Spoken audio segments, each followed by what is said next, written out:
That's fine. Did you? Everybody hear that? Yeah. Bill, would you like to introduce yourself? I'm Bill. I was in the police force in Palestine from 46 to 48. Me? Did you hear at the back okay? Right.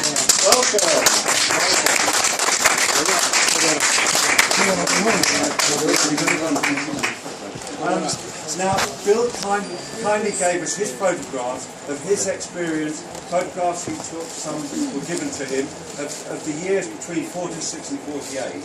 And he will tell you about this particular photograph, which I believe is Hyper. So if we start with Bill explaining as an 18-year-old, and you'll see photographs of him on an armoured truck, so you'll see the massive age difference between him now and then. But he was conscious enough to collect these photographs, not knowing probably why, but now they've come to fruition. So in many ways it's ironic that Bill was there when probably Malak's grandparents were around, or perhaps even parents, I'm not sure. I'm not good at dates and time. But there is a connection there. There is almost a sad one in a sense, but the fact that these two people have come together and they're sharing their experience with you, I think is in itself is quite a good milestone. So Bill's going to run through some of these photographs and make him shout, make him earn his keep. So where is this, Bill? That's Haifa. That's the what used to be called the Kingsway, the main road through the lower end of Haifa. It's now, the Israelis have changed its name now. I don't know what it's called. If you were to compare that as a city with anywhere, in Europe, how would you compare it in terms of what it offered the people and what it carried out? It was a nice place, very pleasant place. It was nice. There was nice people there. There was only one area which was you could call dangerous, which was a place called Hadar Carmel, which was the Jewish area of Haifa. But that was even pleasant at times. As you can see, there's a policeman on point duty there, and there's no armoured stuff around him. He's just stood up there on point duty. And your relationship with the Palestinian police, what's your observations of the Palestine police in between 46 and 48? What was their role? How effective were they? Well, they were trying to do a job. They were trying to do an ordinary police job, the same as any policeman does in this country. Plus, they had a job to keep people safe in a military standard between two warring factions that didn't like each other. It's as simple as that. Moving on, if we quickly go through these photos now, this is historic. Where are we now? That's an old gate into Jerusalem. That's the old dung gate into Jerusalem. And that you would have, or somebody would have taken that around 1946, 48? Well, it could have been taken before that. I don't know. I wouldn't have taken that. And then we move on. And what are we seeing here? That's Carmel Avenue. That's from the top. That's the road from the top of Carmel that runs right across Haifa, right virtually into the docks. Okay, Haifa docks. Yeah. Okay. You had an experience with, with the Lutheran. Can you explain about, Mount Carmel and the situation that you found, or they found themselves in, and embroiled in the 1948, Well, the Lutherans were Germans, and they were chased out of Germany in the early 1900s. They could have been the 1800s. And they moved to Syria, and they went to Aleppo, most of them. And then a lot of them immigrated across to Palestine. And they made, a lot of this was done by the German colonists. The beautiful side of it, okay, was done by the German. And you had a story where... Someone is calling. That's the sky. How can we answer it? Answer the sky. Hello, Gator. Hello, Gator.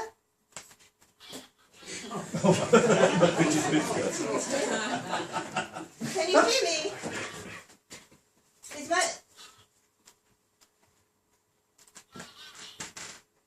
It's very faint, but I can just about hear you. Can anybody hear this? No. I can't hear. There's a problem with the sound. There's a problem with the sound. I don't think we can do this. No, I think you just need Can we to. just disconnect this? Come on. It's just. Hello? Can you hear? People can't hear you. Can we There's just? a problem here. There's a problem here. People can't hear you. No, because we haven't. Just got a hang up. microphone. You can't explain it to her. Let's. Can we close it down? And we'll explain later. I think now. Should we just carry on with the talk? To say there's a problem with the microphone. Oh, that's not good. If you like, there's a problem with the Can we microphone. go back to the film?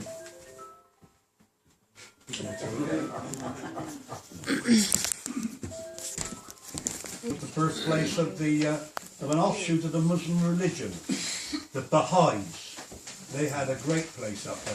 I think it's still there. Yes, it is. It's Yeah. still there. Yeah. And Bill was telling me about the girl that lived in Clifton that was actually a relative of the owner of the hotel. Yeah, well, she was born in Aleppo, and they moved to Haifa, and they started a hotel, the Jaffa Hotel in Jaffa Road. Well, they were German, so she married one of my police sergeant, and so they had to come to Bristol. But she still had the deeds of the hotel. But when she tried to contact the Israelis about it, no reply. So somebody she knew went back to Palestine, found the hotel, and found it had now been turned into 3 flats, and the rent was being paid to the Israeli government. They would refuse to accept. And she's not an Arab, she was a German.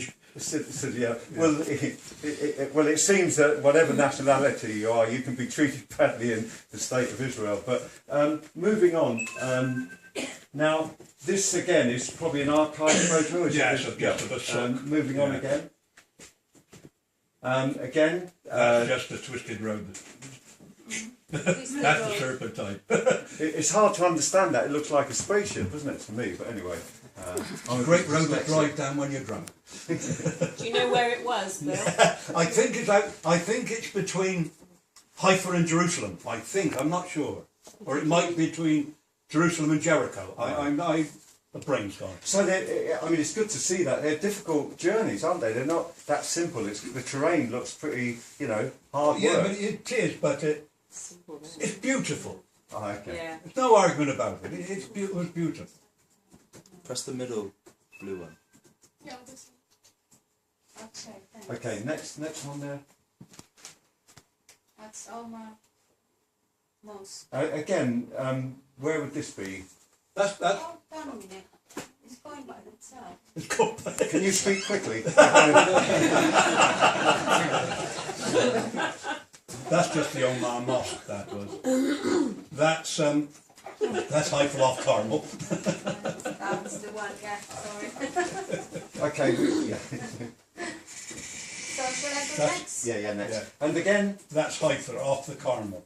yeah. So it's a very beautiful place, isn't it? It is. This is before 1948. So it just illustrates that there is a proper country here, a proper community, a proper process going on. It's not what's we're led to believe that it's a kind of like a land without people, for people without land. That's a famous quote. So I'm only establishing this in case anybody's under any illusions that there has been grand larceny, to the Palestinian people. But we probably all know that, don't we? More or less. Yes, Eddie. Yeah. Okay. All right. Thanks. Okay. Moving on. Next one. Well, that's just Well, that's yeah. your cabbages you like. Okay. Moving on. That would that be an archive one or is Yeah, it? that's an archive one. It's gate in Jerusalem. Okay. Move on. And that's another gate in Jerusalem. That's Jaffa, I think. I think that's the Jaffa gate, isn't it? Isn't that the church in I London? think it's Jaffa. Pardon? It's like the church in Relativity. Yeah. No, I don't Okay, think. move It's got on. smaller doors and things. Go back. Yeah. I mean, in Now, Jerusalem. can you Huh? explain? In Jerusalem. Sepulchre. Yeah, that's the one. Her church of the Holy Sepulchre in Jerusalem. And what are we seeing here? No, that's just an institute, a school. Okay, again, nice looking building. Obviously things happening, higher education. Of course That- it that's is. the thing. University. Okay. Everything. What is the Moving mountain on. behind? What is it? Carmel. Carmel. Okay. Again, moving on. What is that? That's just on the Jerusalem city wall. That was a Jewish truck that didn't make it. They used to armour them with steel plate, and that one didn't get through. Why? Well, I hope nobody was hurt. I expect so. They'd have to get out of it. Moving on. And Now, that, if Bill can explain this, because this is part of the process of demoralising the Palestinians and the British Army, funny enough. If you can explain exactly Well, what we're seeing here. this is a barrel bomb. This is one of their favourite tricks. It's a 40-gallon petrol drum filled with explosives, covered with tyres. That's the fuse area in there. And they just lowered them down and sent them down. Who's they, Bill? Who would The Israeli terrorists, no, okay. Jewish terrorists then. Yeah, okay. They had one twice that size, two 40-gallon drums, when they destroyed police headquarters in Haifa. There's some photographs there of police headquarters. It had a wire fence 10 foot high down the middle of the road. And they designed a 3-ton truck with a ramp on it, so the bottom of the ramp went over the top of the wire. And they had 2 of those at the top of the ramp. And when they reached what they thought was the front door of the police station, they pulled a lever, down it dropped over the wire.